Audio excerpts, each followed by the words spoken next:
오늘 본문에 말씀해 가지고 부활하사 찾아오신 예수님, 부활하사 찾아오신 예수님, 그런 제목으로 잠깐 동안 은혜를 나누려고 합니다. 지난 시간 잠깐 말씀드린 대로 예수께서 공생애를 시작하시고 수많은 이적들이 일어나기 시작합니다. 그러니까 사람들이 와, 우리가 기다리던 메시아인가 보다 그러면서 예수님이 가는 곳마다 수많은 무리들이 따라다닙니다. 심지어는 예수님께서 좀 쉬시려고 잠깐 피하셨는데도 그곳까지 찾아갑니다. 그래서 예수님은 제대로 쉬지도 못하고 엄청난 노동을 계속 이어가십니다. 그런데 흥미로운 것은 예수님께서 죽으시기 전에는 그렇게 수많은 사람들이 쫓아다니고 따라다녔는데 정작 죽으시고 3일 만에 부활하신 다음에는 아무도, 심지어는 예수님의 제자들조차도 예수님을 찾아 나선 기록이 없다는 것입니다. 예수님이 부활하셨는데 정작 부활하신 주님을 찾아오는 사람이 없었어요. 왜? 아무도 예수님이 부활하실 거라는 것을 진짜 믿지는 않았다는 거예요. 그래서 주님께서 부활하신 다음에 직접 사람들에게 찾아오십니다. 그것이 원래 기독교의 본질입니다.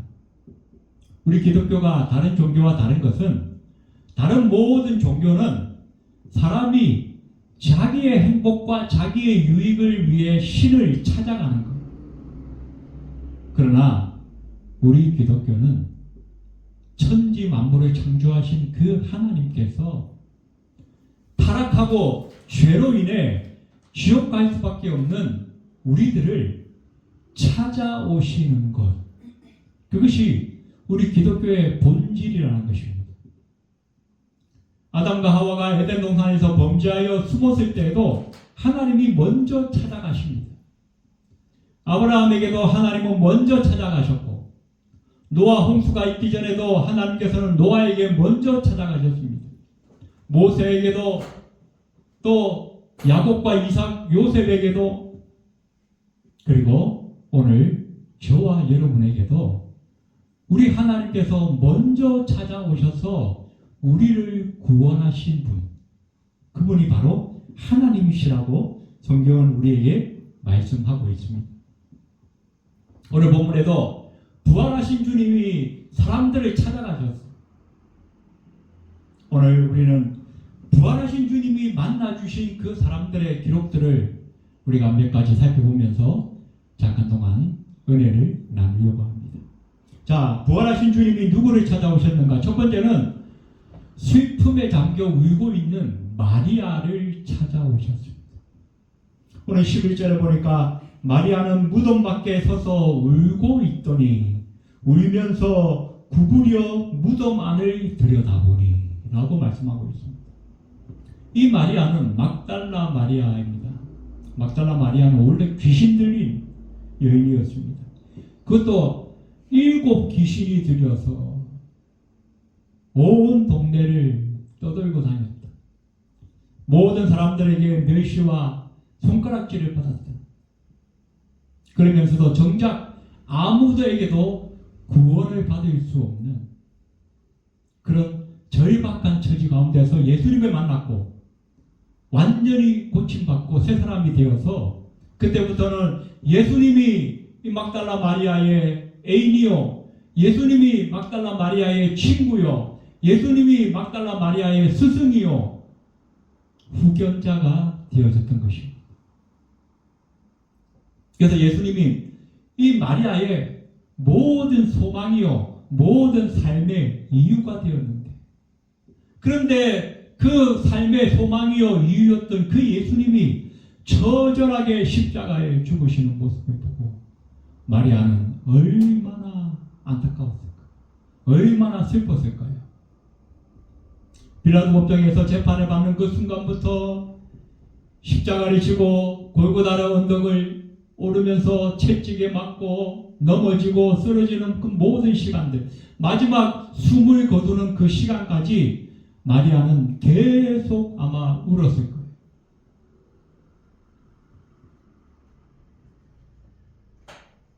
그리고 3일째 되던 날, 이 마리아는 향품을 들고 예수님의 시신에 발라드리려고 무덤에 찾아갑니다.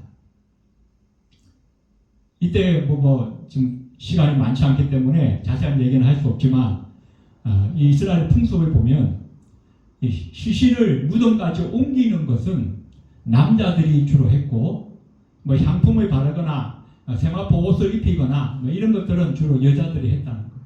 그런데 예수님이 죽으시던 그날은 바로 유월절 시작되는 날이었기 때문에 저녁 안식일이, 저녁 유월절 이제 해가 지면 아무것도 할 수가 없는 거예요. 그리고 주님은 오후 3시에 돌아가셨어요. 이제 한 5시, 6시면 해가 지는데 그 2-3시간 동안에 시간이 너무 아마 짧아서 미처 향품을 제대로 바르지도 못한 채 장사를 지냈던 것 같아요. 그래서 3일 지나고 나서야, 안식일이 지나고 나서 그 새벽에 마리아는 미처 바르지 못했던, 미처 다 하지 못했던 그 마지막 장례의 절차를 자기가 하고 싶어서 그 새벽 일찍 무덤을 찾아갔다라고 우리는 추정해 볼 수가 있습니다. 당시 아무리 사랑하는 예수님의 무덤이라 할지라도 이 무덤에 쉽게 찾아갈 수 없는 그런 몇 가지 이유들이 있었습니다. 첫 번째로 이 무덤이라는 것은 뭐예요? 사람이 죽은 곳이잖아요. 지금 우리도 새벽 일찍 해도 뜨기 전에 공동묘지에 간다라고 생각해 보십시오. 쉽게 용기가 나겠습니까? 정말로 피치 못할 특별한 일이 있지 않는 이상은 잘 안 가려고 하겠죠. 또 이 날은 뭐 하는 날이냐? 초실절이에요. 유대인의 명절에 가면 유월절은 하루를 지내고 그 다음 날부터 일주일 동안 77절을 지내는데, 이 77절이 뭐 하는 날이냐면 이제 겨울 동안 익었던 보리 이삭을 베는 거예요. 그래서 안식 후 첫날, 이날은 초실절로 그 보리 첫 단을 이렇게 한 묶음, 오멜이라고 하는 한 묶음을 베어서 제사장 앞에 가져가서 의식을 드리는 날이었다는 것입니다. 그래서 많은 사람들이 날이 밝기만을 기다려서 날이 밝으면 모두 자기 농사지은 그 곡식 첫 단을 베러 가는 날이었다는 것입니다. 굉장히 바쁜 날이에요. 그런데 마리아는 아랑곳하지 않고 예수님의 무덤을 찾다. 또 거기에는 뭐가 있어요? 로마 군인들이 이 예수님의 그 시체를 자기 제자들이 훔쳐가고 부활했다라고 거짓말을 할까봐 돌문으로 막아놓았어요. 그 돌문을 남자 5-6명이 겨우 움직일 수 있을까 말까 한 그런 무게라는 것입니다. 그런데 그 돌문을 어떻게 이 여인 혼자서 밀어낼 수 있느냐? 안 되는 거죠. 또 방금 말씀드린 것처럼 그 무덤에 가까이 접근하는 것조차도 예수님의 시체를 훔쳐가려고 왔다라고 하는 그 혐의를 받을 수 있는 그런 위험성도 있었다는 것입니다. 이렇게 여러 가지 이유가 있었지만 막달라 마리아는 그 모든 이유를 다 물리치고 그 뜨거운 마음 하나로 예수님의 무덤을 찾아갔다는 것입니다. 자, 그런데 정작 무덤에 가보니 뭐예요? 돌문이 열려 있어요. 그 사람, 남자 5-6명이 움직여도 될까 말까 한 그 돌문. 그리고 무덤은 비어 있어요. 그래서 이 마리아가 또 슬퍼서 또 울고 있습니다. 아이고, 우리 예수님 시체를 누가 가져갔나? 내가 마지막 그 향품이라도 발라드리려고 이거 가져왔는데 어떡하지? 그러자 부활하신 예수님께서 막달라 마리아에게 나타나셔서 아주 인자한 음성으로 물으십니다. 여자야, 네가 왜 울고 있느냐? 여기서 누구를 찾고 있느냐? 무슨 말입니까? 야, 지금 네가 울 때가 아니다는 거예요. 왜 우느냐? 네가 찾는 예수님이 내가 바로 앞에 있지 않느냐? 내가 살아났다는 거예요. 울지 말라는 거예요. 울 때가 아니라는 거예요. 여러분, 이 마리아가 과연 이 무덤에 찾아가면서 예수님이 살아나셨을 것을 기대했을까요? 저는 아니라고 봅니다. 왜 그렇습니까? 예수님이 살아나셨다면 굳이 무덤에 갈 이유가 없죠. 또 무덤에 가면서 굳이 향품을 들고 갈 이유가 없는 거 아니에요? 향품을 왜 들고 갑니까? 아직 그 무덤에 시체로 죽어 있을 것을 기대하고 예상하고 그 시체에 자기가 살아생전에 그렇게 자기를 사랑하고 아껴주고 귀신을 떠나게 해서 새 인생을 살게 해주신 그 주님의 은혜에 마지막 보답이라도 하고 싶어서 그 향품을 가져갔던 거 아니겠습니까? 그렇다면 이 막달라 마리아는 결코 예수님의 부활을 예상하고 간 것이 아니라는 것입니다. 그리고 나서 예수님이 없으니까 울고 있어요. 주님이 말씀하십니다. 왜 울고 있냐? 오늘 이 마리아의 모습은 누가복음 23장 28절에 보면 이런 말씀이 있습니다. 예수께서 돌이켜 그들을 향하여 이르시되 예루살렘의 딸들아 나를 위하여 울지 말고 너희와 너희 자녀를 위하여 울라. 막달라 마리아뿐만 아니라 이때 예수님께서 골고다 언덕 올라가실 때 주변에 따라다니는 여인들은 큰 무리가 있었다라고 성경은 말씀합니다. 그들이 다 예수님이 얼마나 훌륭하신 분, 사랑이 많으신 분, 기적을 행하시는 분, 그래서 그 주님이 마지막 처절하게 피를 흘리며 십자가 지고 가시는 것을 보면서 다 울었어요. 그런데 주님 말씀하셨어요. 나를 위하여 울지 말고 너희와 너희 자녀를 위하여 울라는 거예요. 왜 그렇습니까? 예수님께서는 이미 이 이스라엘 백성들이 당할 모든 고난과 징계와 심판을 다 알고 계시다는 것입니다. 이 이스라엘 백성들이 하나님과의 언약 관계가 깨어지고 이미 수백 년 전에 아수르와 바벨론의 포로로 잡혀가고 솔로몬이 지었던 그 화려한 궁전이 다 회파되어 버리고 수십 년 동안 포로 생활하면서 엄청난 고생을 하고 돌아왔음에도 불구하고 여전히 이들은 영안이 열리지 못하고 하나님과의 올바른 관계 속에 들어가지 못하고 그래서 하나님께서 친히 보내신 그 메시아를 십자가에 못 박아 죽이기까지 했다. 그 엄청난 죄로 말미암아 앞으로 이 이스라엘 백성들이 당하게 될 그 엄청난 고난과 심판과 징계를 예수님은 다 보고 계셨어요. 그래서 앞으로 얼마 후에 로마의 티투스 장군이 와서 AD 70년이 되면 그 헤롯 성전이 40년 동안 지은 그 성전도 완전히 무너질 것이라는 것. 그리고 모든 이스라엘 백성은 전 세계를 유랑하는 디아스포라가 될 거라는 것을 예수님은 다 알고 계시다는 것입니다.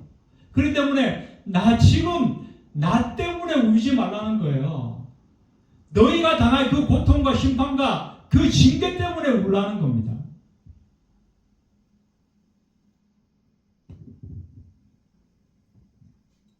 근데 오늘 이 모습은 우리에게도 적용된다는 겁니다. 우리는 껍빛하면 하나님 배워와서 울어요. 하나님 이것도 없어요, 저것도 없어요, 막 징징대요. 그때마다 주님이 뭐라 하시는지 아세요? 울지 마라. 왜 우느냐? 그러시는 거예요. 정말로 울려면 주님께서 뭐라고 하셨어요? 애통하는 자는 복이 있나니 그러셨어요. 애통하는 자는 복이 있나니 저희가 위로를 받을 것입니다. 마태복음 5장에서 산상수훈 말씀하시면서 제 첫 시작이 그렇게 나옵니다. 여기 애통하는 자는 뭡니까? 가난하고 권세가 없고 통장에 잔고가 없어서 아파도 병원에 못 가고 자식이 대학 가야 되는데 등록금이 없어서 마음고생하고 그런 것 때문에 울라는 것이 아니라는 겁니다. 왜 애통해야 되는가? 내 속에 있어야 할 하나님의 의가 없기 때문에 울어야 한다는 것입니다. 그리고 또 반대로 내 속에는 없어야 될 죄로 인하여서 하나님과의 관계가 끊어지고 하나님 관계가 멀어지는 것 때문에 울라는 거예요. 그렇게 애통하는 사람에게는 뭐가 온다? 예수 그리스도께서 십자가에 지셨던 그리고 구속하셨던 죄로부터 자유하는 복이 온다는 것입니다. 그것을 성경은 그리고 우리 예수님은 복이라고 말씀하시는데 우리는 자꾸만 돈 많고 권세 누리고 성공하고 좋은 차, 좋은 집에 사는 것 그런 걸 복이라고 여기고 그게 없다고 자꾸 징징대고 있다는 거예요. 하나님 돈이 없어요. 하나님 건강이 없어요. 그러면서 맨날 이 막달라 마리아처럼 무덤 앞에 와서 울고 있느냐는 겁니다. 주님은 뭐라 하세요? 울지 말라는 거예요. 울지 마라.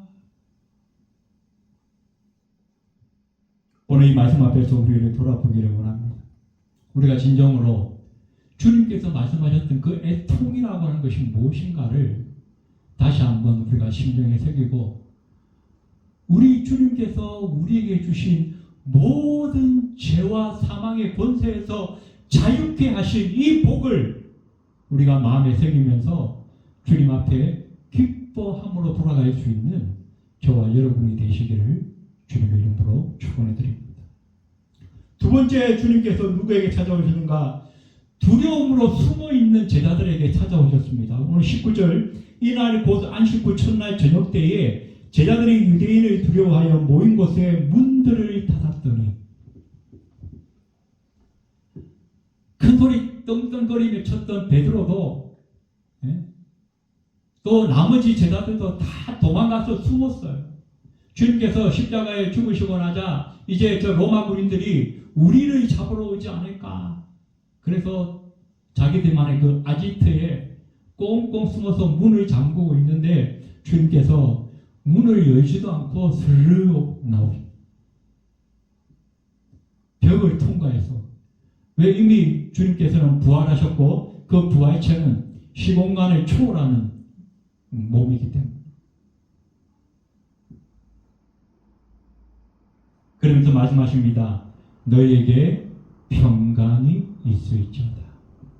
이 평강이라는 것은 뭡니까? 에이레네. 제가 예전에 한번 말씀드렸는데 그 헬라어로는 에이레네, 히브리어로는 샬롬입니다.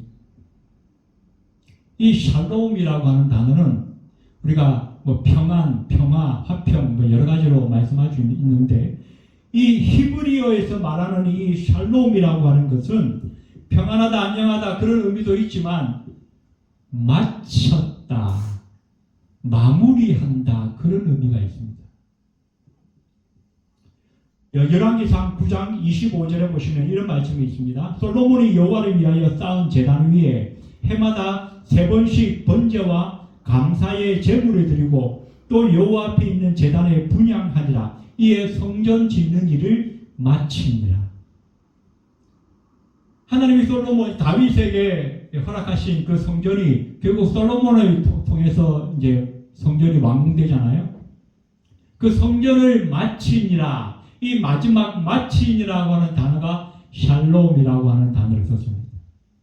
그래서 우리가 일반적으로 뭐 평안하다, 뭐 화평하다 이런 의미도 있지만 우리에게 주어진 일을 마무리한다, 완성짓는다, 다 마쳤다 그런 의미를 함께 가진다는 것입니다. 주님께서 이 두려워 떠는 제자들에게 찾아와서 샬롬 하라는 것입니다. 샬롬. 너희가 왜 두려워하느냐는 겁니다. 로마 군인들에게 잡혀갈까봐, 그래서 너희 목이 달아날까봐 두려워하느냐? 아니라는 겁니다. 그것보다 더 두려워할 게 뭐예요? 우리의 몸은 능히 죽일 수 있으나 우리의 영혼은 죽일 수 없는 자들을 두려워하지 말라는 겁니다. 진정으로 우리의 영혼을 지옥에 멸하시는 그분을 두려워하라는 거예요. 주님께서 세상에 오신 목적이 무엇입니까? 우리의 죄를 사하기 위해서 오셨어요. 주님께서 세상에 오시고 이 공생애를 3년 동안 지내시고 마지막 십자가에 죽으시기까지 모든 것은 주님께서 자기 의지로 한 것이 아니라 보내신 이의 뜻을 행하기 위하여 오셨고, 보내신 이의 뜻을 행하기 위해 공생애 3년을 지내셨고, 마지막 십자가에 죽으시는 것도 보내신 이의 뜻을 이룬 것이라는 것입니다. 그래서 주님께서 마지막 십자가에서 마지막으로 하신 말씀이 뭐예요? 다 이루었다요. 테텔레스타이. 그 말이 곧 히브리어의 샬롬이라는 뜻과 같은 의미를 가지는 것입니다. 다 이루었다는 거예요. 무엇을? 모든 인류의 죄를, 자기 지금 예수님 앞에 있는 그 제자들의 죄까지도 내가 십자가의 죽음으로 다 이루었으니까 너희는 이제 두려워하지 말라는 거예요. 너희는 이제 평안하라는 거예요.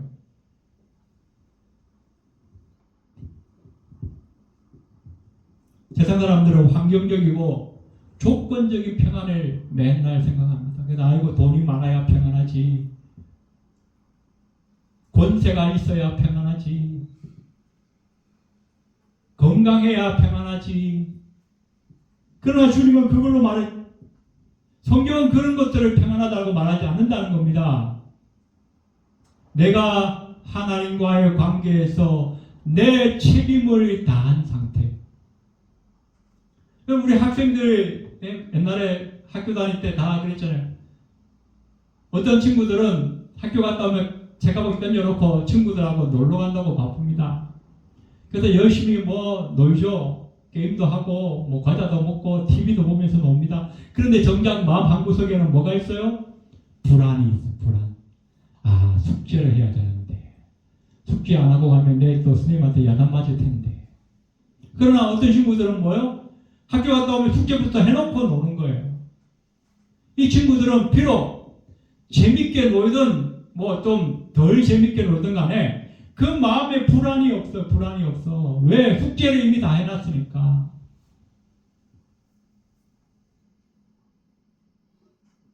바로 그겁니다. 여러분, 샬롬이라고 하는 것은 전쟁이 없고 평화가 있고 내가 통장에 잔고가 많아서 앞으로 평생 놀고 먹을 수 있고, 그게 평안이 아니에요. 하나님 앞에서 내가 해야 할 책임을 다하는, 그것이 진정한 샬롬이고 그것이 진정한 평안입니다.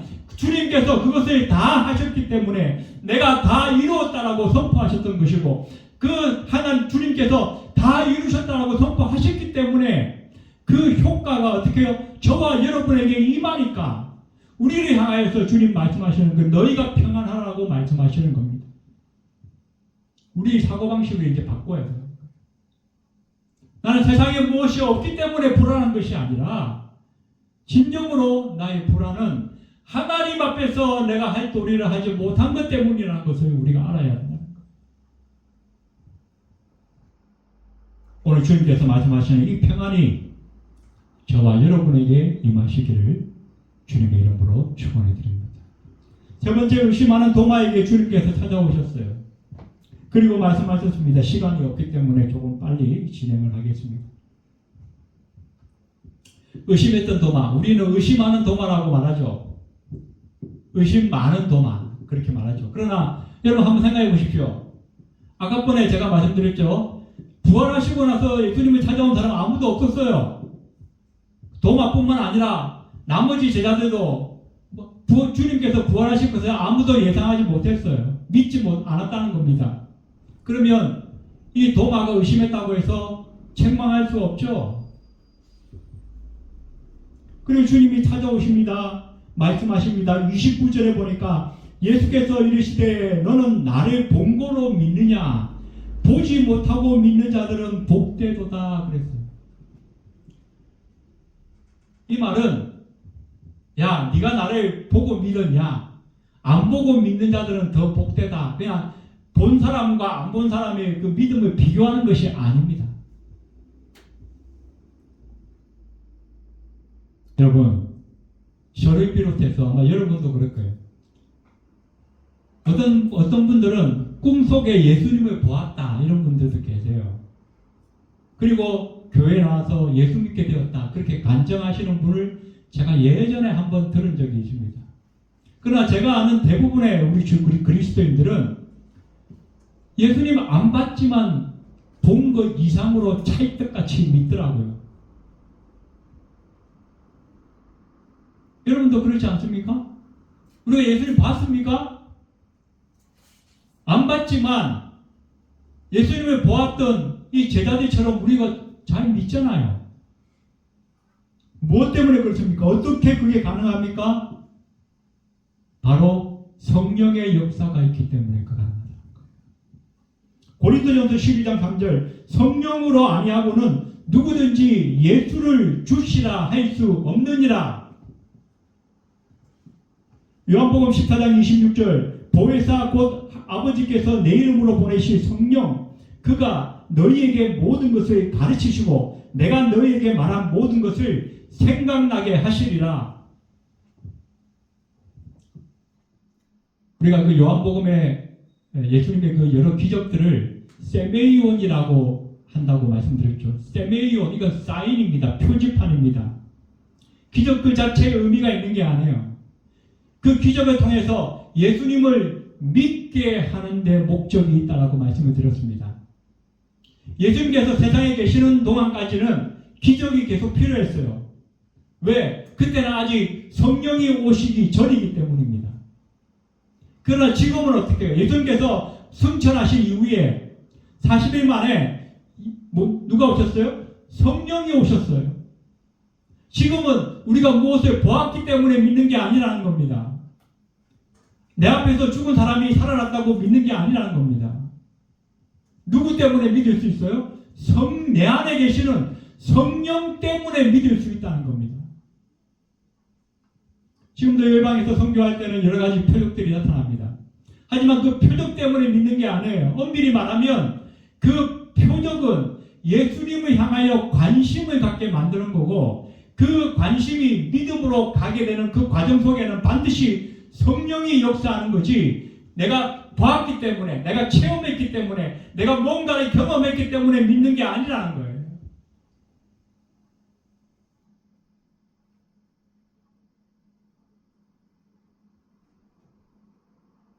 그래서 도마에게 말씀하셨어요. 야 도마야 너는 지금 나를 보았기 때문에 믿지? 그러나 앞으로 내가 보내실 그 성령으로 인하여서 수많은 사람들이 보지 않고 믿게 될 것인데 그들이 보고 믿는 너희보다 훨씬 복되다라고 말씀하시는 거예요. 왜 그렇습니까? 예수님 시대까지는 성령이 안 왔어요. 그들은 보고 체험하고 경험한 것 가지고 믿는 거예요. 그런 믿음은 온전할 수가 없고 오래 가지를 못해요. 약점이 있다는 겁니다. 그러나 우리의 믿음은 뭐예요? 부인할 수가 없어. 왜? 내 속에 성령이 이미 계시기 때문에. 그 성령은 지난 시간에 말씀드렸죠. 예수 그리스도를 증거하는 영이라. 그 증거하는 영이 구약에는 잠시 왔다가 가요. 그냥 바람처럼 스쳐 지나가요. 그러나 지금 신약 시대는 이미 내 안에 완전 와서 이미 자리 잡고 계신 거예요. 안 떠나요. 안 떠나. 이게 떠나면 우리의 구원은 나중에 취소가 될 수 있는 거예요. 언제든지. 그러나 우리의 구원이 한번 믿은 구원은 취소되지 않는다고 말할 수 있는 것은 내 안에게 한번 오신 성령께서 내가 하나님 나라 갈 때까지 영원히 나와 함께 하시기 때문이라는 거예요. 그렇기 때문에 우리의 구원은 취소될 수가 없어요. 내 의지로 내 어떤 그 결단으로 앞으로 내가 예수 안 믿어야지 한다고 해서 안 믿으시는 게 아니라는 겁니다.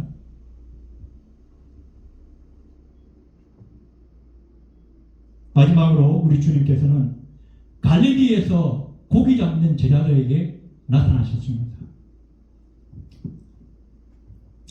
우리가 그 성경에 제가 예전에는 아니 부활하신 주님을 만났는데 제자들이 왜 갈릴리로 갔을까? 베드로가 나는 고기나 잡으러 가야겠다. 그러니까 다른 제자들이 우르르 따라갔잖아요. 아니 이놈의 인간들이 부활하신 주님을 만나놓고도 왜 갈릴리로 가서 고기 잡고 있냐? 저는 그렇게 생각했거든요. 근데 그게 아니더라고요. 성경을 제가 자세히 보니까 주님께서 부활하신 다음에 그 무덤에서 만난 여인에게 너희 형제들에게 가서 내 제자들에게 가서 내가 먼저 갈릴리로 갔더니 따라오라고 해라 말씀하셨어요. 그게 성경이 어디가 있냐면요. 마태복음 28장 7절에 그가 죽은 자 가운데서 살아나셨고 너희보다 먼저 갈릴리로 가시나니 거기서 너희가 배우리라. 또 10절에도 가서 내 형제들에게 갈릴리로 가라 하라. 거기서 나를 보리라 하니라. 마가복음 16장 7절에도 가서 그의 제자들과 베드로에게 이르기를 예수께서 너희보다 먼저 갈릴리로 가시나니 전에 너희에게 말씀하신 대로 너희가 거기서 배우리라. 주님께서 이미 여러 번 이 제자들에게 전해주어라. 뭔 얘기를? 내가 먼저 갈릴리로 갈 테니까 너희가 거기로 오라는 거예요. 그래서 이 베드로와 제자들이 믿음이 없어서 낙심하고 자포자기해서 갈릴리에 고기 잡으러 간 게 아니라는 거예요. 예수님의 말씀이 있었기 때문에 그 말씀을 따라서 예수님을 만나려고 갈릴리로 간 겁니다. 갔더니 예수님이 안 계세요. 그래서 먼 길 오다 보니까 배도 고프고 뭐 당장 할 것도 없고 하니까 야 고기를 좀 잡으면서 예수님 기다려보자 이러고 고기를 잡은 거예요.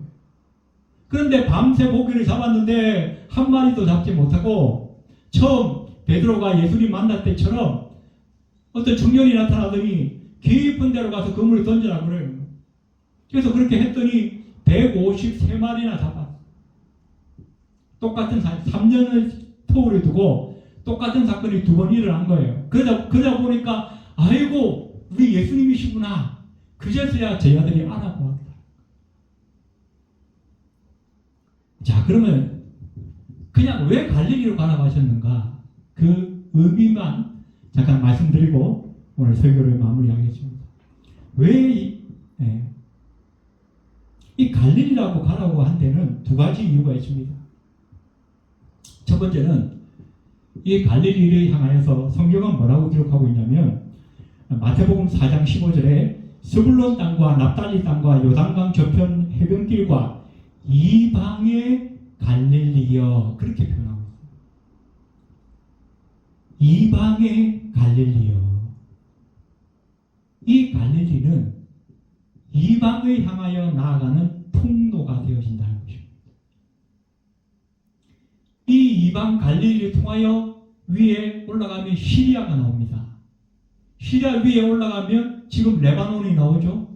튀르키예로 갈 수 있습니다. 유럽을 건너갈 수 있어요. 그래서 바울이 그 길을 따라 이방 선교를 한 거예요. 그래서 이 갈릴리는 뭐냐? 이방의 첫 관문이 되는 길이라는 것입니다. 제자들을 왜 이 갈릴리로 가라고 했냐? 너희가 이 복음을 들고 이제는 열방을 향해 나아가야 한다는 겁니다. 그런 의미가 첫 번째에 있는 겁니다. 두 번째, 왜 갈릴리로 가라고 했습니까? 아까 제가 말씀드렸죠? 이 스불론 땅과 납달리 땅과 요단강 저편 해변길과 이방의 갈릴리. 이 땅은 무슨 땅이냐면 흑암의 땅이요, 어둠의 땅이요, 사망의 땅입니다. 남부에 있는 유대의 백성들에게는 그 위쪽에 바로 사마리아가 있고 그 사마리아 위에 갈릴리가 있는 거예요. 그래서 이 갈릴리는 이 남쪽에 있는 유대인 사람들에게는 정말 인간 취급을 받지 못했어요. 오랑캐 민족. 우리나라 그 옛날에 그 고려시대 그 위쪽에 뭐 거란, 말갈 뭐 이런 민족들이 있었잖아요. 그런 민족들처럼 오랑캐 취급을 받았던 사람들이 이 갈릴리 사람들이라는 것입니다. 그래서 우리 주님께서는 이 갈릴리에서 사역을 시작하셨어요. 갈릴리 사람 어디요? 나사렛 사람이잖아요. 그래서 빌립이 나사렛을 전도할 때 뭐라고 그랬습니까? 내가 성경에 기록된 그 메시아를 만났다 그러니까 야 나사렛에서 무슨 선한 것이 나오냐 비웃었어요. 그렇게 우리 예수님은 멸시받고 조롱받고 무시당해야 하는 그런 갈릴리 사람으로 그런 나사렛 사람으로 사셨고 그런 나사렛 사람으로 공생애를 하셨고 그런 나사렛 사람으로 십자가에 처절하게 죽으셨다는 거죠. 자, 여기에 재미난 먼저 가리라. 내가 먼저 가리라. 이 단어는 프로아고 그런 헬라어 단어를 썼습니다. 프로아고 앞서간다, 먼저 간다 그런 의미도 있지만 이 단어는 이끌어간다, 끌어간다 그런 의미가 있어요. 예수님께서 내가 먼저 갈릴리로 가겠다 이 말은 뭐예요? 내가 제자들을 끌고 가겠다 그런 의미가 있는 겁니다. 제자들이 있어야 할 자리는 그 예루살렘이 아니라는 겁니다. 갈릴리로 가야 한다는 거예요. 그 갈릴리는 어떤 자리? 사람들에게 무시당하고 사람들에게 경멸당하고 조롱당하고 인간 취급받지 못하는 그런 낮은 자리라는 것입니다. 그런 낮은 자리로 가야 한다는 거예요. 무엇하기로? 복음을 증거하려. 우리 그리스도인의 삶은요 세상 사람들에게 칭찬받고 존경받고 박수받는 자리가 아니라는 겁니다. 조롱을 받아야 되는 자리라는 거예요. 멸시받아야 하는 자리라는 거예요. 고난받아야 하는 자리가 제대로 된 그리스도인의 자리라는 것입니다. 그런데 우리는 뭐예요? 맨날 높은 자리, 맨날 칭찬받는 자리, 남들이 인정해주는 자리, 그런 데만 가려고 하는 거예요. 그러면서 나는 그리스도인입니다. 나는 예수님을 따라가는 사람입니다. 택도 안 소리 하지 마요.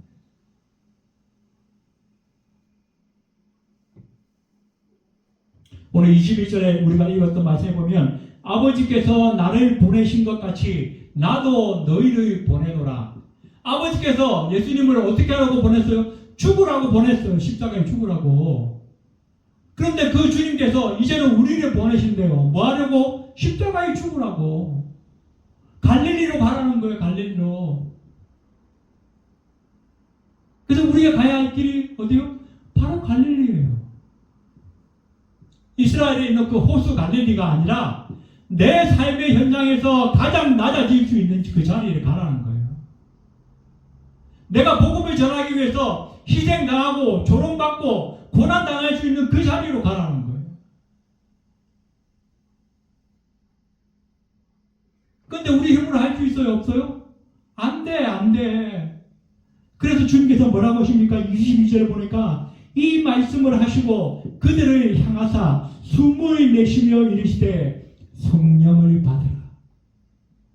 우리 힘으로 우리 능으로 아무리 죽었다 깨어나도 할 수 없어요. 우리는. 그래서 뭐가 필요해? 성령을 받아야 된다는 거예요. 그래서 40일 만에 오순절 다락방에 성령이 임하셨고 그러고 나니까 이 제자들이 전부 어떻게 해요? 전부 갈릴리로 갔어요. 죽는 자리로 간 거예요. 그들이 죽으니까 오늘 저와 여러분이 예수를 믿게 된 거예요. 말씀을 마치겠습니다. 오늘 주님은 말씀하십니다. 저와 여러분에게도 말씀하십니다. 갈릴리로 가라고 말씀하십니다. 죽는 자리로 가라. 이 말씀 앞에서 아직 준비가 안 됐는데 이 말씀은 너무 어렵다. 나와 상관없다. 그렇게 생각하시는 분도 있겠지만 바로 이 말씀이 이 부활절 아침 아침에 주님께서 우리에게 주시는 말씀이라는 것을 기억하시고 우리 남은 생에 오직 성령을 의지하면서 우리를 인도하시는 그 주님을 따라 우리에게 주어진 갈릴리를 향해서 나아갈 수 있는 저와 여러분이 되시기를 주님의 이름으로 축원드립니다.